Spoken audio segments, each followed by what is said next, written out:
Enfin, attendez, sinon, viens en mode du YouTube. Viens en mode du YouTube, attendez. Il y avait un truc que je voulais regarder, c'est Combo. Le streaming Écoute-moi, versus Truman. va trop loin. Et Truman l'avait prédit. Écoute-moi, Truman, il n'y a plus de vérité à l'extérieur qu'à l'intérieur Il du n'y monde. a pas plus de vérité à l'extérieur qu'à l'intérieur du monde que j'ai créé pour toi. Si vous n'avez Quel pas est vu le The point Truman Show, les gars, matez-le, c'est de la bombe.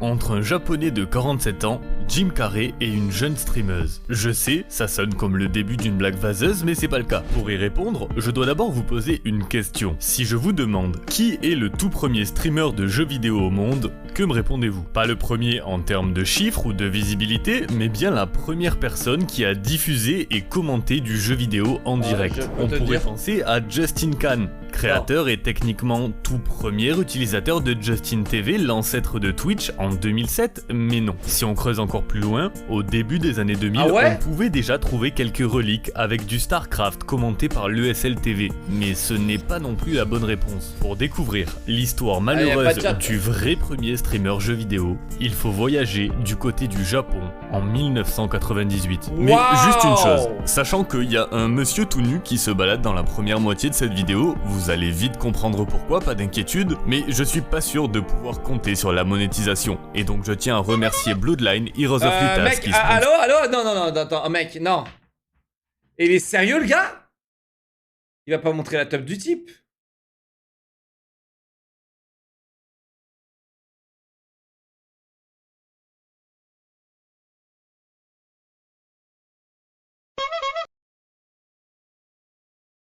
Non mais d'accord, donc pourquoi tu me dingues?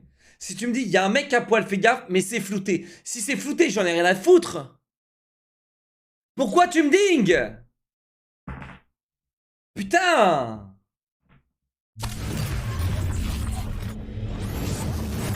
En plus, j'avais déjà entendu parler de cette histoire du mec à poil de japonais là. pour beaucoup de choses. L'une d'entre elles, c'est ces jeux télévisuels assez particuliers. Ils sont souvent extrêmes et il n'est pas rare que la santé physique ou mentale des participants soit sacrifiée pour le dieu divertissement. En janvier 98 sur Nippon TV, la diffusion d'une nouvelle série débute. Ça s'appelle C'est pour ça que les émissions de télé-réalité japonaises, les gars, c'est un truc de zinzin monumental. Quand je suis allé au Japon, j'en ai maté quelques-unes. Et c'était incompréhensible. Il y avait des trucs qui clignotaient partout, des overlays partout, mec. En fait, c'est comme si on me ferait des subs constamment pendant tout le live. Je comprends rien. Il y a des trucs qui pop dans tous les sens et tout. Alors surtout que je sais pas lire le japonais, donc c'était compliqué. Susumu Denpa Shonen, et les règles sont les suivantes. Un participant sera enfermé dans une pièce vide dans laquelle ne sont Mais présentes oui que deux choses. Une J'avais déjà étagère entendu parler pleine de de ça. magazines et une table basse sur laquelle se trouve un stylo et des enveloppes. Son objectif pour en sortir Et il sera doit rester 1 an dans la pièce. Je crois, il doit rester 1 an dans la pièce, les gars. Et après, il gagne je sais pas combien d'euros. d'accumuler 1 million d'yens, soit environ 9000 euros, via des lots dans les tirages au sort présents dans ces magazines, qui Ah seront non, aussi d'ailleurs ok. sa seule Il doit faire des tickets à gratter ou des trucs comme ça, ouais, tout. façon de survivre. Et quel que soit le temps que ça prendra, les producteurs ne le sortiront pas de cette pièce avant que le palier du million de yens soit atteint. Le but de l'émission, c'est de démontrer qu'il est possible de survivre uniquement en gagnant des tirages au sort. Le participant, qui lui aussi a été tiré au sort, s'appelle Tomoaki Amatsu, plus connu sous le nom de Nazubi. À son arrivée, la seule chose qui lui est fournie, c'est de l'eau. Il n'a ni vêtements, ni climatisation, ni lit, ni nourriture, T'es ni papier sérieux, toilette. là Et pour y avoir accès, sa seule solution est de se mettre au boulot, en remplissant des tonnes et des tonnes de tirages au sort. Faut savoir qu'avant qu'il soit conduit dans cette pièce, il lui est indiqué qu'il sera filmé et que le show pourrait ou non être diffusé à la télévision, mais que c'était avant toute chose une expérience. En réalité, Merci, même Brice. ses moments les plus intimes étaient bel et bien diffusés sur une chaîne nationale pour le plus grand plaisir de l'entièreté du Japon. Waouh.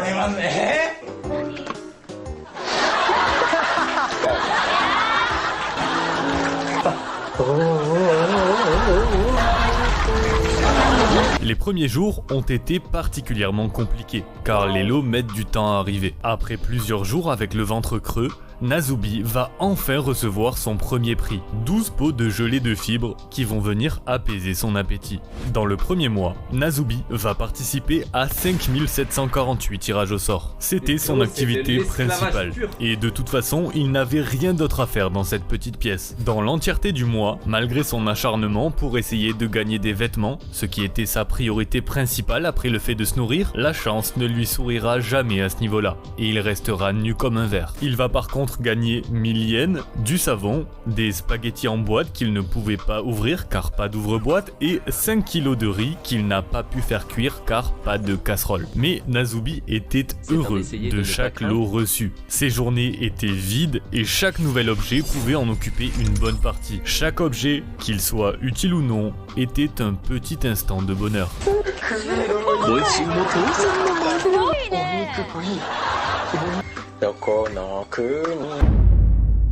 Après 6 mois d'acharnement et 38 000 participations à des tirages au sort, Nazubi parvient à la moitié de son objectif, 500 000 yens. Dans ces 6 mois, il a remporté de nombreux objets, une brosse à dents et du dentifrice qui lui ont permis de se brosser les dents pour la première fois, un vélo qu'il n'a pas la place d'utiliser, des sous-vêtements trop... Quoi? Il a mis 6 mois à se brosser les dents? Non, j'y crois pas. Une otarie en peluche qu'il va nommer Binasu et en faire son compagnon, mais aussi une petite télé. Mais sans antenne ni câble, il n'avait accès qu'à du bruit statique. Au cap des 6 mois, le show était aussi devenu incroyablement populaire et les producteurs ont voulu capitaliser là-dessus. Nazubi a donc été réveillé en plein milieu de la nuit par la production, ils lui ont bandé les yeux et l'ont escorté avec ses lots dans une nouvelle chambre totalement identique. Il lui explique que c'est pour renouveler sa chance qui était assez faiblarde sur les derniers jours, mais en réalité, rien à voir. Car dans cette nouvelle chambre, la production a installé tout un tas de caméras cachées reliées à un système de diffusion en direct. Vous voyez où je veux en venir. Désormais, en plus de l'épisode de 10 minutes diffusé le dimanche soir, les Japonais ont accès à la vie de Nazubi en 24/7 sur internet. Pour rappel, on est en 1998, la diffusion en direct sur internet, ça n'existe pratiquement pas à cette époque. Et pour l'anecdote, étant toujours nu, une personne est chargée de traquer son attribut viril 24 heures sur 24 pour le censurer. 3 mois de plus à remplir des tirages au sort et durant cette période, Nazubi... Non, 24/24 le gars. T'imagines, il dérape une fois, il lève le stylo une fois, frérot.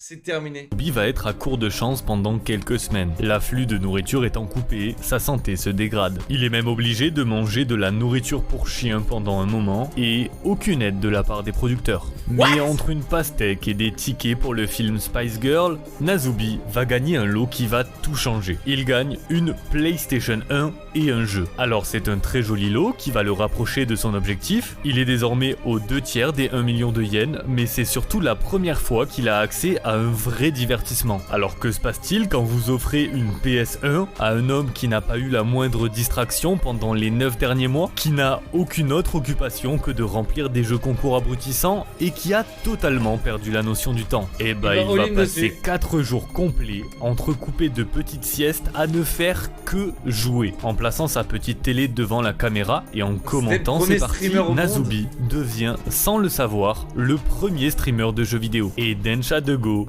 le tout premier jeu vidéo streamé.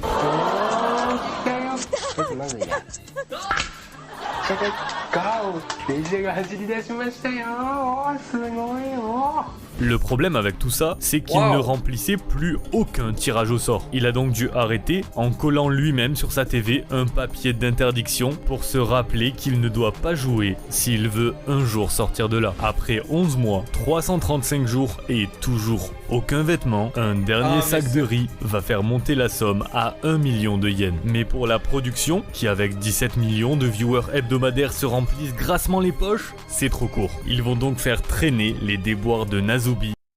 Donc le mec il le kidnappe pendant 1 an et lui file 9000 balles.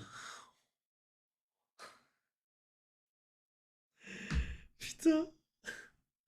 Waouh. Sur 4 mois supplémentaires. C'est important de préciser que Nazubi n'était pas retenu contre son gré, mais on parle tout de même de 17 millions de personnes qui se tapent des barres devant ce qui est nul autre qu'une forme de torture. D'ailleurs, c'est pour cette raison que l'émission sera annulée seulement 2 années plus tard. Non.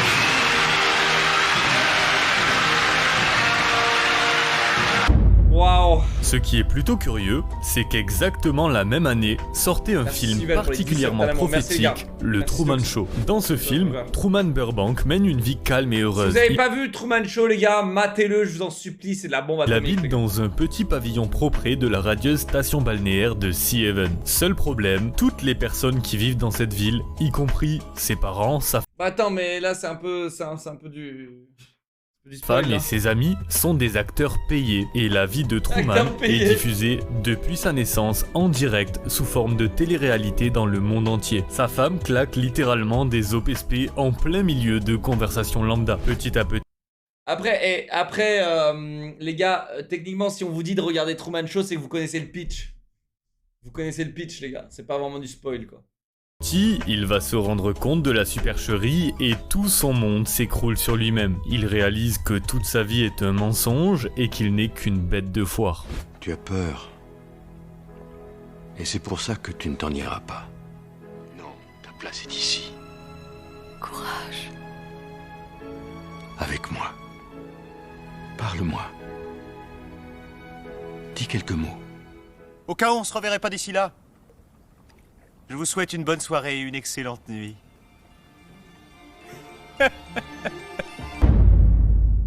Ce qui est assez Y a fou, pas de spoil. c'est que ce film a permis d'identifier une nouvelle forme de maladie mentale qui forcément n'existait pas avant que la télévision existe et qui va prendre le nom du personnage principal, le syndrome Truman ou Truman Show Delusion. Un type de délire dans lequel la personne croit que sa vie est mise en scène dans des émissions de télé-réalité ou qu'elle est regardée par des caméras en permanence. Alors Ouais. calmez-vous, n'allez pas de suite harceler votre psy, c'est une question qu'on s'est tous posée un jour ou l'autre et moi aussi je me suis demandé si le boulanger n'était pas un PNJ, mais là on Eh les gars, moi jamais ça. Mais par contre, moi je t'avoue que quand j'emménage dans un endroit qui n'est pas le mien, ok, eh bien j'ai peur qu'il y ait des caméras, ouais. Quand je vais dans un hôtel, j'ai un peu peur qu'il y ait des caméras aussi. Et c'est dingue, hein. Parce que mon métier est basé sur les caméras, mais j'ai peur des caméras. C'est dingo. C'est dingo. Donc ouais, je regarde un peu, j'aime bien regarder. Et je me renseigne de qu'est-ce qui peut être une petite caméra et tout. Attention au cintre, apparemment il y a des caméras dans le cintre. Il y a des cintres caméras, des trucs comme ça. Les miroirs, surtout, les miroirs dans les hôtels, faites très gaffe, c'est les miroirs double face où on se fait tous niquer.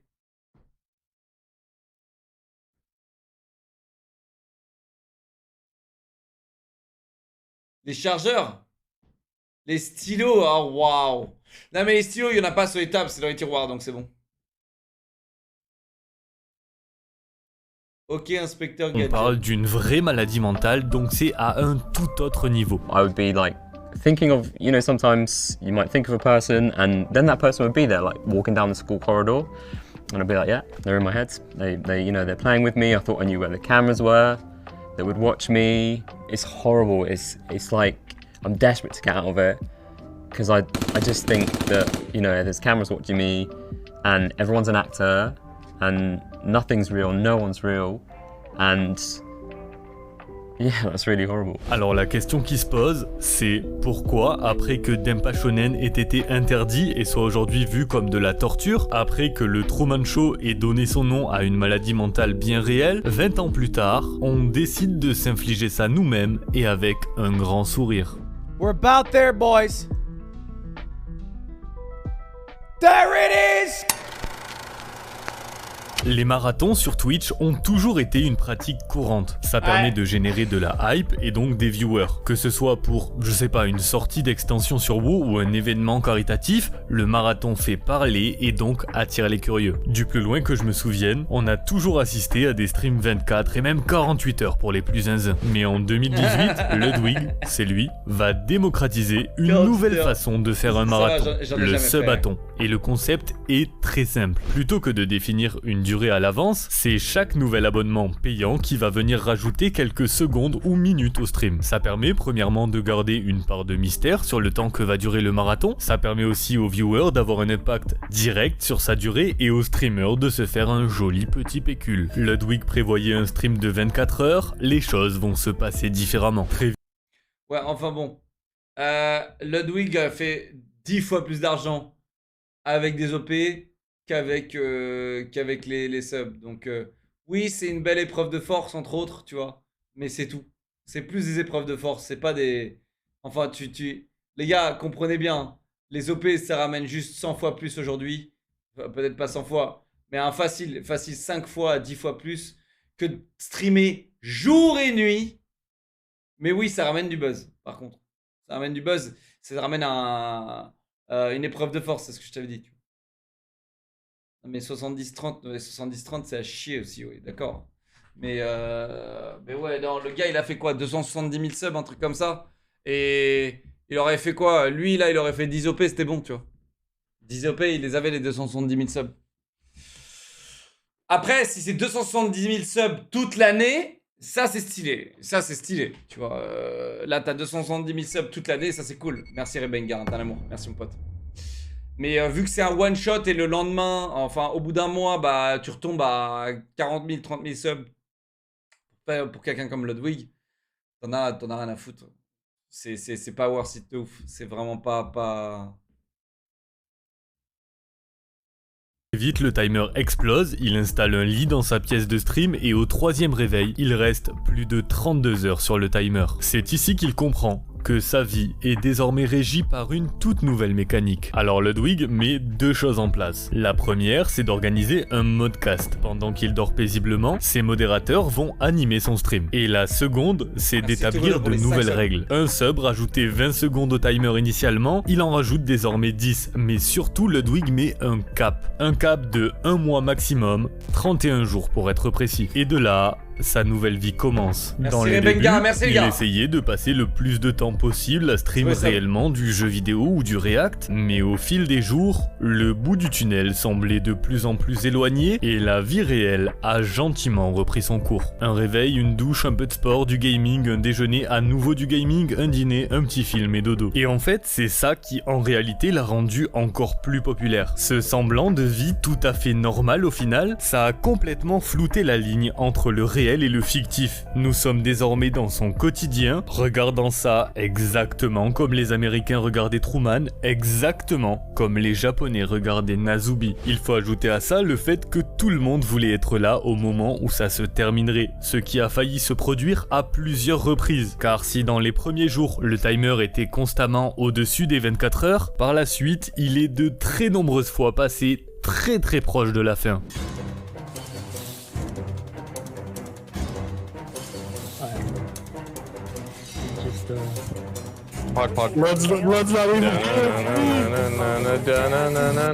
Oh là là. Et ce même seconde. timer est resté bloqué en dessous d'une heure pendant plus d'une semaine. Mais il n'arrivera en réalité jamais à 0. Car au bout du 31e jour, Ludwig avec beaucoup d'émotion coupe son stream, siégeant désormais sur le trône du streamer comptabilisant le plus d'abonnés payants avec un compteur qui s'élève à 282 000. Plus tard, en interview et avec un peu de recul, Ludwig précise beaucoup de choses.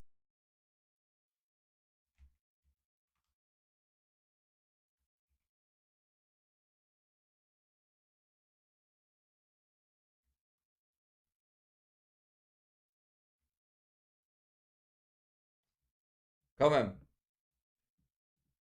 Quand même.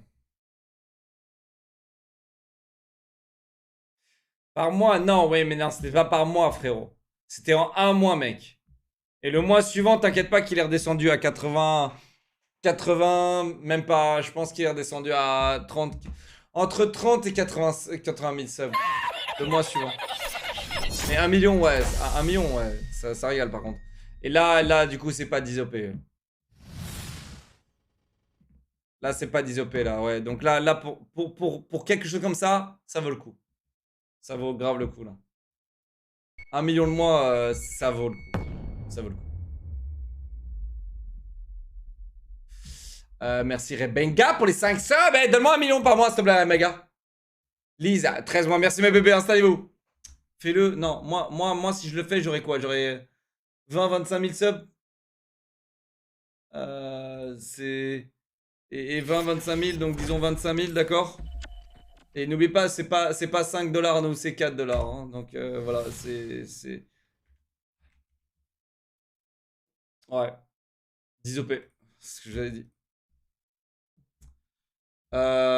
Antomas, 9 mois, merci mon pote. Merci mon vieux, c'est à toi. Ouais, donc ouais, non. Genre, me niquer la santé pendant 1 mois, frérot, c'est même pas la peine, je vous le dis. C'est pas la peine. Il a fait combien? Il a fait 30 000, je crois. 30 000 subs, je suis H1. Pareil, moi je trouve ça vaut pas le coup, hein, mais bon, après, Après, c'est cool. N'oubliez pas, c'est cool, c'est une épreuve de farce, machin, mais... Les subs et tout, c'est cool, hein. Mais moi, je préfère un sub qui sera là tous les mois pour moi qu'un sub qui va juste être là une fois parce qu'il faut être là. Vous comprenez? C'est très complexe. Genre vraiment, pour moi, un sub, c'est pas juste une donation. Là, clairement, Ludwig, il a eu 1 million € de donation. Genre sur 1 mois. En fait, c'est ça. Il a pas eu des subs. Le côté sub, le mot sub, il veut rien dire dans un subathon, tu vois. Parce que les gens sub, c'est pour l'occasion. Et après, ils se désub direct, hein, t'inquiète pas. Hein, je préfère un sub qui est là pour moi tous les mois, normal, quoi. Un vrai abonnement, quoi. Un vrai abonnement. Il précise que pour lui, c'était ok de tenir cette charge mentale parce qu'il savait qu'il y avait une limite. Il savait que quoi qu'il arrive, avec cette limite des 31 jours, Non, c'est pas mettre sa vie en danger quand même pas, frérot, parce qu'on en est loin, mec. T'as des métiers, ils mettent toute leur vie, tous les jours, leur vie en danger par rapport au streamer qui va rester chez lui, qui va se doucher en stream et qui va dormir en stream. T'inquiète pas. Hein. C'est juste, il a plus de vie, le mec, tu vois. Et moi, je tiens à ma vie quand même. Je tiens à ma vie avec ma meuf, je tiens à mon petit confort perso, etc. quoi. Et un subathon, bon, bah voilà, tu annihiles tout ça. Hein. Le 8 avril, il peut couper son stream et retrouver sa vie normale. Il précise aussi que selon lui, c'était du mauvais contenu. Il explique littéralement que c'était claqué. Pour lui, c'était juste un stream normal, sauf que tous les moments aléatoires de la vie, dont les moments un peu chiants, sont rajoutés et avec l'impossibilité de prévoir des streams un peu événements, un peu stylés, puisqu'il était 24 heures sur 24 en train de diffuser. Et en fait, on peut le comprendre. Si on part du principe qu'une dizaine d'heures par jour sont consacrées au sommeil et au moins une à faire des trucs privé, je sais pas, aller au WC, etc. Au final, il streamait réellement une douzaine d'heures par jour. Alors c'est beaucoup, ok, mais je connais des gens qui font ça pas du tout professionnellement et qui streament aussi près de 12 heures par jour. La seule vraie différence en fait, c'est que son stream n'était jamais coupé. Mais pourtant, le succès de ce subathon est indéniable et les stats font tourner la tête. Une nuit, alors même qu'il dormait paisiblement, il a été la chaîne la plus regardée sur Twitch et a été 2 fois en tendance Twitter, sans même s'en rendre compte du coup. On parle aussi de 200 000 abonnés payants gagnés en 20 jours. On parle de plus d'1 million de followers en 1 mois et 37 millions de personnes uniques qui sont passées sur son stream pendant le subathon. Mais l'histoire ne s'arrête pas là. C'est pas fini. Car devant cette 1 million de followers, mec, sur 37 millions de bâtards qui sont venus sur son live quand même. Vous vous rendez compte, hein? T'as 37 millions de mecs qui sont venus te voir, mais même pas ils ont cliqué sur le bouton follow. Il y a que 1 million sur les 37 qui ont cliqué sur le bouton follow. C'est dingo, hein? Dingo.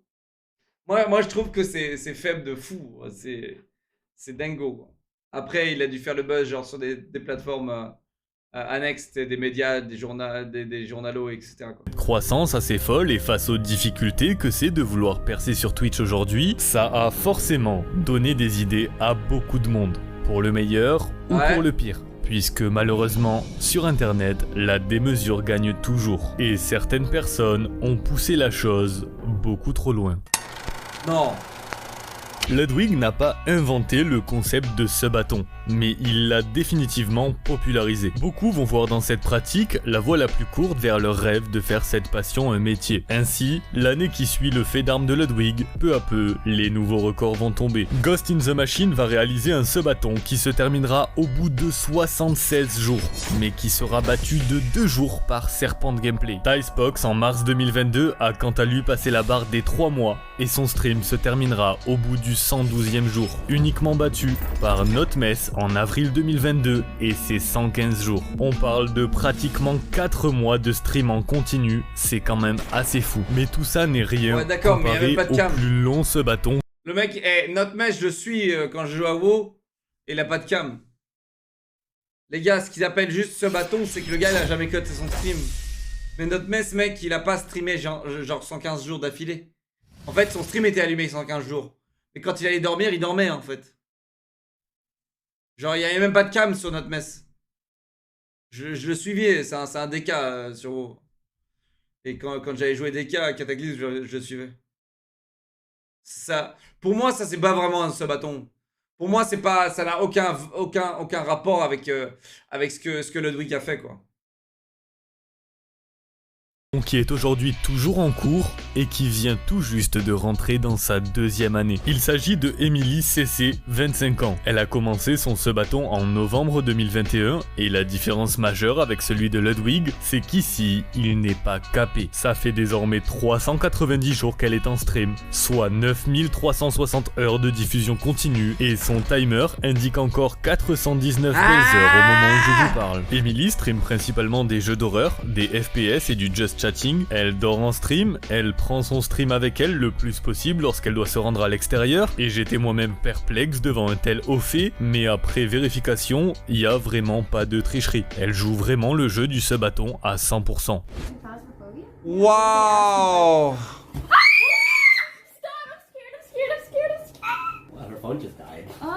Mec, sa vie, c'est... Alors pourquoi s'infliger ça? Vraiment, les gars, et bien vu combo, parce que c'est vraiment le mot, les gars. S'infliger. C'est vraiment s'infliger, les gars. C'est vraiment, les gars, c'est vraiment s'infliger. Bon, après, si elle kiffe et tout, elle fait ce qu'elle veut, hein. Mais putain, t'imagines, là, ça fait 1 an, plus d'1 an. Non? Bonne question. On pourrait penser à l'argent, forcément. Mais chez elle, un sub équivaut en moyenne à 9 minutes de stream. Il y a 525 600 minutes par an. Divisé par 9, ça fait 58 500 subs pour tenir une année, soit environ 146 000 $, ce qui est pas mal, faut l'avouer. C'est 2 fois plus élevé que la moyenne du salaire annuel aux États-Unis, donc c'est beau, mais faut pas oublier qu'on parle de chaque minute, de chaque journée. Après t'es un otage. Après, mec, 140 000 balles... C'est cool, hein, parce que t'as des métiers qui sont bien pires que ça, hein, ça c'est clair et net. Mais t'es un peu un otage, quoi. Après, mec, il y a des gens qui kiffent. Et il y a des gens qui kiffent, les gars. Et honnêtement, il y a des gens qui kiffent. Donc,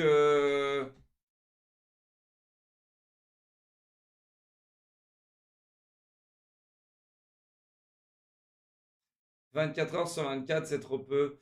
Ouais, mais en fait, c'est juste 24 heures sur 24. C'est juste que... C'est quoi les limites, tu vois? Genre, c'est quoi, qu'est-ce que tu le montres et qu'est-ce que tu montres pas, quoi. Et en soi, bon, t'es un peu un otage de ton stream. Mais en soi, genre, je comprends que tu puisses... Moi, je comprends, les gars, en étant streamer, je comprends que tu puisses kiffer le truc, quoi. Qu'elle puisse apprécier ça, tu vois. Pas sûr que ce soit la vraie raison. Et ça m'a pas non plus l'air d'être fait dans une logique de croissance. Car si vous pensiez, comme moi au début, que ce tour de force a dû faire exploser son stream, bah c'est pas le cas. Emily CC tournait à 250 viewers avant de commencer ce Sebaton, et c'est toujours le cas aujourd'hui. D'ailleurs, c'est une chose que j'ai constatée pour tous ces streamers qui ont tenté de très longs Sebatons, leurs stats sont généralement identiques ou moins bonnes qu'avant de commencer. Alors on pourrait se demander pourquoi le Sebaton de Ludwig l'a fait exploser là où il n'est guère positif pour les autres streamers. Mais en fait, il y a trop de raisons. Déjà, il a commencé à un stade de sa carrière où il était très bien en place. Ajoutez à ça le fait que son timer était très souvent très bas, donc aurait pu s'arrêter à tout moment, mais surtout, Ludwig vit en colocation avec ses amis et sa copine, qui sont aussi tous des streamers, ce qui créait de l'animation en permanence, même quand lui avait des moments un peu mous. C'était comme suivre un épisode de Friends, mais qui ne s'arrête jamais. Là où souvent, pour les streamers un peu plus indés qui font ça, c'est mon ressenti personnel pour le coup, mais j'y retrouve un fort sentiment de solitude et des jours qui se répètent de façon quasi identique. C'est un peu triste, il faut l'avouer. Sur une note plus personnelle, je pourrais considérer de couper une semaine de ma vie et la dédier au stream. Ce serait même plutôt rigolo et c'est quelque chose que j'aimerais tenter un jour pour l'expérience. Mais un mois comme l'a fait Ludwig, je trouve que c'est déjà colossal et là on parle d'une année entière et qui sait combien de temps encore. Il peut vraiment se passer beaucoup de choses dans la vie d'une personne en un an. Je trouve ça absolument colossal de choisir de passer une année entière devant une caméra. Attention, je dis ça avec beaucoup de respect et même un brin de fascination. C'est leur carrière, leur choix et si ça peut les rendre heureux, je leur souhaite tout le bonheur possible, mais je peux pas m'empêcher d'imaginer les dégâts que ça peut avoir mentalement. Bien sûr, on n'est ni au stade de Nazubi ni à celui de Truman, mais aujourd'hui, on sait qu'être privé d'intimité pendant une si longue durée peut avoir des effets assez dévastateurs. Et pour moi, ça soulève quand même beaucoup de questions. Déjà, est-ce que c'est sans danger? Et même, est-ce que c'est bien de mettre en avant ce type de concept tout de même assez particulier? Est-ce que ça a du sens de mettre toute sa vie entre parenthèses dans l'espoir de voir son nombre de viewers grimper? J'ai pas vraiment de réponse. Et peut-être qu'au final, Christophe avait raison. Il pourrait ne pas y avoir plus de vérité à l'extérieur qu'à l'intérieur du monde que nous avons nous-mêmes créé. Carré. Messieurs, dames, si cette vidéo vous a plu, vous savez quoi faire. On est vraiment parti dans tous les sens aujourd'hui, avec plusieurs histoires, mais qui se relient d'une façon assez poétique. Les gars, si vous connaissez pas la chaîne, c'est Combo, abonnez-vous à Combo les gars, c'est la bombe atomique. Ou sur Instagram, ou sur Twitch, vous y êtes évidemment les bienvenus. Et il y a tout un tas d'autres vidéos sur la chaîne qui pourraient vous intéresser si celle-ci... Combo, c'est un mec vraiment super intéressant, ok. Et mec, j'adore ces petites conclusions de bâtard là, ah là là. Tu sais, genre, c'est toujours dans le questionnement, dans la philosophie, tu sais, genre... Ouais, c'est un boss, c'est un giga boss, lui. Voilà, merci pour la vidéo encore. Il a pas beaucoup d'abonnés, il a 130 000 abonnés, les gars. Et il mérite 10 fois plus. Il mérite 1 ou 2 millions déjà d'abonnés. Genre, je sais pas ce qu'il fout à 130 000. Les mecs comme ça, qui font du travail carré, 21 minutes vidéo, ça passe tout seul. C'est super bien monté. C'est des documentaires, quoi. C'est des reportages documentaires ficelés, quoi. Donc, ouais,